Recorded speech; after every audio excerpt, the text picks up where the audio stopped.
మలినాలను తీసేయాలంట. ఎవరండి రాజకీయ మలినం సృష్టించింది? నాకు తెలియకూడదా? డైరెక్ట్గానేగా హైదరాబాద్లో ఒక ఎమ్మెల్సీని కొనడానికి. ఇప్పుడు హైదరాబాద్లో మా తెలంగాణ ముఖ్యమంత్రికి డబ్బులు ఇచ్చి పంపించింది ఎవడు? మేమా? డబ్బులు ఇచ్చి బ్యాగులు ఇచ్చి పంపించి ఒక ఎమ్మెల్సీనే కొనేయాలనుకునేటటువంటి మలినమైనటువంటి రాజకీయాలు నడిపింది నారా చంద్రబాబు నాయుడు గారు. మీరా ఈ రాష్ట్రంలో ఇంకెవరన్నా ఉన్నారా?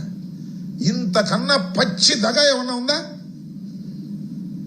దానిలో నీ ఛార్జ్షీట్లో అక్కడ కేసు పడి ఛార్జ్షీట్లో నీకు అనేక సార్లు నీ పేర్లు పెట్టారు. కానీ ఎవడు కాళ్ళు పట్టుకున్నావో చీకట్టో, ఎక్కడ మేనేజ్ చేసుకున్నావో వ్యవస్థల్ని, ఆ కేసులు ఎక్కడ తప్పుకున్నావు గొప్పగా. అంత మేనేజ్ చేయగలిగిన కెపాసిటీ ఉంది ఇవాళ ప్రతివ్రత కౌరులు చెప్తున్నాడు అంతే.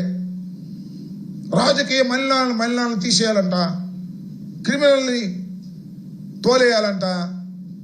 ఈయన మాత్రం ఎమ్మెల్సీలను కొనడానికి, ఎమ్మెల్యేలను కొనడానికి డబ్బులు మాత్రం దండిగా ఎక్కడి నుంచి తీసుకొచ్చావు డబ్బులు? స్కాములు కాదు, బ్యాగులు. నీ జీవితం అంతా స్కాములే. ఇవాళ కూడా సూట్ కేసులు నువ్వు మీ అబ్బాయి చేస్తున్నారు. ఎంత స్కామ్ చేస్తున్నారో చెప్పాల్సిన అవసరం లేదు.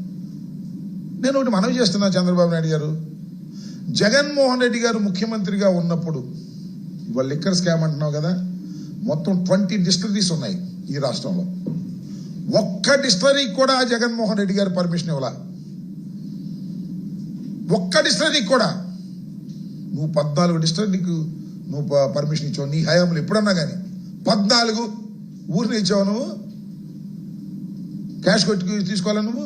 వాడు చెప్పరు ఇప్పుడు, అది వేరే విషయం. 14 డిస్టిలరీలకు నువ్వు పర్మిషన్ ఇచ్చావు.